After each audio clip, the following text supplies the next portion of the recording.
9 मई के केस के जीआईटी के सरबराह एसएसपी इमरान कीश्वर ने इस्तीफा दे दिया और उनके इस्तीफा देने के बाद वफाकी हुकूमत को थोड़ी सी परेशानी का सामना है कि 9 मई के केस, इतना इंपॉर्टेंट केस और उस केस के जीआईटी के सरबराह ने ऐसे मोमेंट के ऊपर इस्तीफा क्यों दिया और क्या वजूहात हुई और उन्होंने अपना एहतजाजन इस्तीफा क्यों दिया। ये इस्तीफा जो है एहतजाजन दिया गया, फिर वफाकी हुकूमत की हिदायत के बाद जराए ये बताते हैं कि आईजी पंजाब और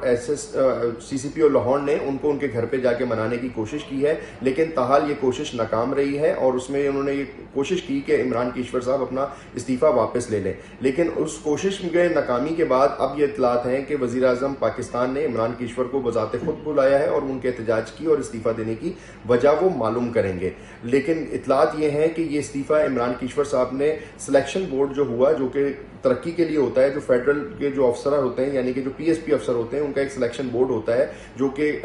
एक मखसूस अरसे के बाद किया जाता है और उसमें उनकी तरक्की की जाती है। तो उस जो तरक्की हुई जिसमें 19 से 20, 20 से 21 और 21 से 22 का ये बोर्ड था जिसमें अफसरान को तरक्की मिली है और कई अफसरान उसमें प्रमोट हुए हैं। पंजाब के भी कई अफसरान जो है उसमें तरक्की हासिल करने में कामयाब रहे हैं। लेकिन इमरान कीश्वर साहब का नाम उस फहरिस्त में शामिल था तरक्की वाले में, लेकिन उनको डेफर कर दिया गया, उनको तरक्की नहीं दी गई और उनका इस्तीफा बिल्कुल उस टाइम पे सामने आया जब ये बोर्ड हो गया और उस बोर्ड होने के बाद उन्होंने एहतजाजन ये बताया जा रहा है कि अपना इस्तीफा दिया है और उन्होंने अपना भरपूर मौकफ उसमें सामने रखा है और उन्होंने दबे अल्फाजों में पूरी कहानी जो है बयान कर दी है।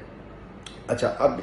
वज़ीर आज़म उनको मनाने की कोशिश कर रहे हैं, लेकिन लोग ये जानना चाहते हैं कि आखिर ऐसा क्या था कि इमरान कीश्वर साहब ने ये इस्तीफा दिया। मैंने आपको बता दिया कि उनसे हुकूमत ने कई अहम केसेस कराए और उन्होंने जो अपने इस्तीफे के अंदर बात की है वो कुछ इस तरीके से है कि उसके मैं चंद एक पॉइंट्स आपको बता रहा हूँ। उसमें उन्होंने सबसे पहले ये बताया कि मैं जो हूँ वो कसूर, शेखुपुरा, नारोवाल और मुजफ्फरगढ़ के अजला की कमांड करने के अलावा SSP investigation Lahore, DIG investigation Lahore, 9 मई के केसेस के जीआईटी के सरबराह और डीआईजी एडमिन लाहौर के तौर के ऊपर अपनी अहम जिम्मेदारियों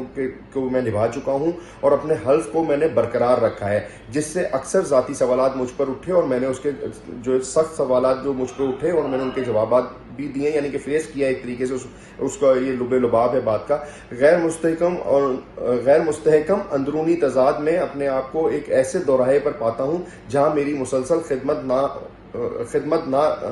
खिदमत ना तो मुमकिन है और ना ही मतलूब। तो उन्होंने यानी कि पूरी बात आपने समझ ली है। उन्होंने अपनी जो कैरियर था उसका हवाला किया और साथ साथ 9 मई का हवाला किया। अब 9 मई के केस के हवाले से उन्होंने क्यों किया और उनको इस बात का क्यों होगा कि अमूमी तौर के ऊपर ऐसा होता है कि अफसरान डेफर हो जाते हैं फिर अगले साल जो है वो अपना कंसीडर कर लेते हैं। लेकिन उन्होंने कहा कि जो हमें समझ में आ रही है कि 9 मई के इतने इंपॉर्टेंट केस का मैं जीआईटी का सरबराह रहा, मैंने आप लोगों के कहने के ऊपर यकीनी तौर के ऊपर वो तहकीकात की और हुकूमतें आती जाती रहती हैं। यानी कि पिछले अदवार में जो है नून लीग के ऊपर बुरा वक्त था और पीटीआई जो थी वो इक्तदार में थी और अब नून लीग इक्तदार में है और पीटीआई जो है अताब में है और पीटीआई का बुरे दिन चल रहे हैं। तो अब होगा क्या आगे जाके, यकीनी तौर के ऊपर उनके ज़हन में ये सवाल होगा कि अगर ये वक्त पलटता है और नून लीग के ऊपर कोई बुरा वक्त आता है या नून लीग हुकूमत से आउट हो जाती है, नून लीग फेडरल में नहीं रहती और हालात बदलते देर नहीं लगती पाकिस्तान में। पाकिस्तान की तारीख है कि कभी जो है जरदारी साहब जेल में है, कभी नवाज शरीफ के ऊपर केस चले, वो बैरून मुल्क उन्होंने